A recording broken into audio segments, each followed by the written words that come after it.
Halo, perkenalkan saya Laurentius Leon Koban dengan NIM 1913010059. Di video kali ini saya akan mempresentasikan hasil penyuluhan saya atau kegiatan yang saya lakukan di BBI Snokele tentang bagaimana cara menghadapi masalah-masalah yang terjadi di BBI Snokele. Saya akan mempresentasikan dalam bentuk PowerPoint dan selamat menyaksikan. Bab 1 Pendahuluan. Balai Benih Ikan Sentral Nokele merupakan salah satu pusat pembenihan ikan air tawar sekaligus sebagai penyedia bibit untuk 3 jenis ikan air tawar, yakni ikan mas, ikan lele, dan ikan nila. Padahal pusat pembenihan ini sudah ada sejak tahun 1969, namun baru resmi mendapat sertifikat pada tanggal 22 Desember. Dalam melakukan penjualan ikan masih secara manual, seiring berjalannya waktu, budidaya ikan Balai Benih Ikan Sentral Nokele ini mengalami penurunan penjualan dan penumpukan jumlah ikan pada kolam tambak. Hal ini disebabkan karena kurang dikenalnya budidaya ikan air tawar pada Balai Benih Ikan Sentral Nokele yang didistribusikan ke beberapa tempat, tidak dimonitoring dengan baik oleh manajemen tambak budidaya ikan, sehingga masyarakat luas kurang mengenal budidaya ikan air tawar yang bertempat pada Balai Benih Ikan Sentral Nokele. Hal ini mengakibatkan penjualan dan distribusi tidak merata.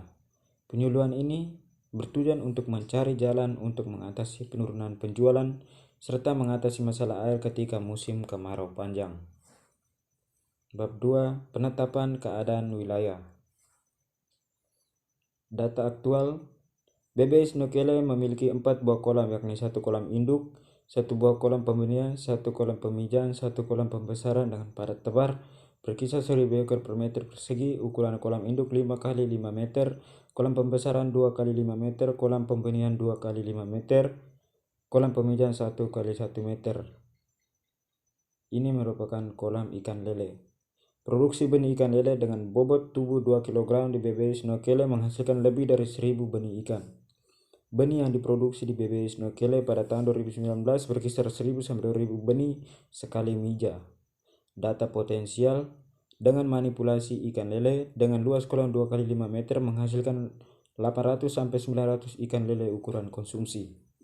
Dengan sekali pemijahan dilakukan dengan 2 cara, yakni alami dan buatan, yakni penyuntikan hormon, menghasilkan 2000 sampai 5000 benih dalam sekali mija oleh para pegawai BBI Snokele maupun anak-anak praktikum dari SMK maupun dari mahasiswa perikanan yang magang di BBI Snokele.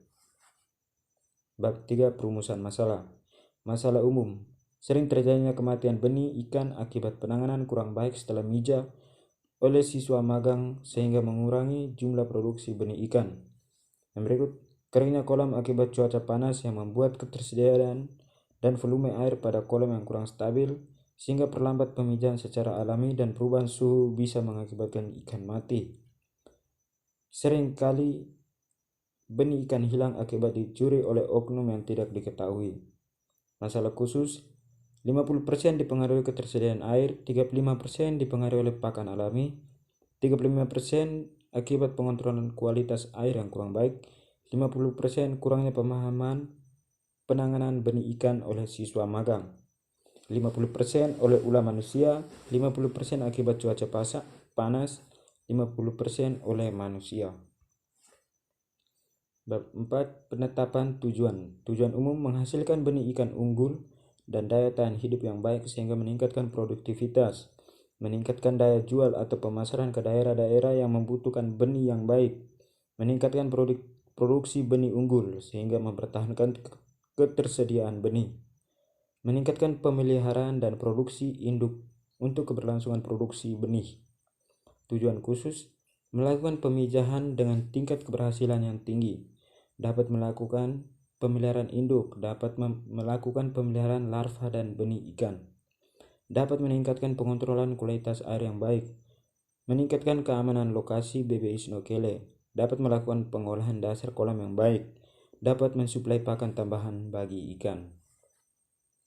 Bab 5 Penetapan cara mencapai tujuan. Masalah yang pertama, kematian pada benih ikan lele setelah pemijahan.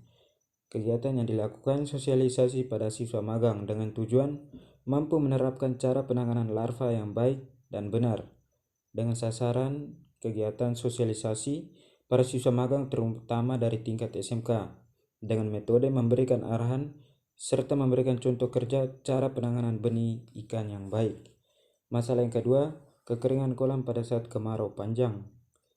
Kegiatan yang dilakukan memberikan pemahaman tentang penguapan air berlebih dan cara atasinya, dengan tujuan mampu membuat atau memperkecil daya penguapan. Dengan sasaran kegiatan para pegawai BBI Snokele dengan menggunakan metode melihat volume air setiap pagi dan sore pada kolam ikan. Yang ketiga, sering terjadi pencurian, yaitu kegiatannya memberikan sosialisasi cara meningkatkan keamanan dengan tujuan agar BBI Snokele tidak lagi terjadi pencurian dengan sasaran sosialisasi para pegawai BBI Snokele dengan metode menganalisa bagaimana ikan bisa berkurang bukan karena kematian. Yang keempat, penurunan daya jual. Kegiatan dilakukan memberikan sosialisasi pemasaran melalui media sosial dengan tujuan meningkatkan daya jual dengan sasaran kegiatan sosialisasi yaitu para pegawai dan siswa magang dengan metode mempromosikan hasil produksi ke media sosial melalui Facebook, Instagram, WA Group, dan lainnya. Lanjutan, lokasi tempat apel pagi BBI Snokele jangka waktu 1 minggu dengan biaya 500.000, pelaksana tim penyuluh pihak terkait atau pihak yang bersangkutan yaitu para siswa magang. Yang berikut lokasi di kantor BBI Snokele dengan jangka waktu 1 minggu dengan memerlukan biaya 500.000 dengan tim pelaksana dari tim penyuluh dengan pihak terkait para pegawai BBI Snokele. Yang berikut lokasi kolam ikan BBI Snokele jangka waktu 2 minggu dengan biaya Rp500.000 dengan tim pelaksana yaitu tim penyuluh dengan pihak yang bersangkutan yaitu siswa magang. Nah, ini merupakan peta yang diambil dari Google Earth serta kolam dan lokasi dari BBI Snokele. Sekian dan terima kasih.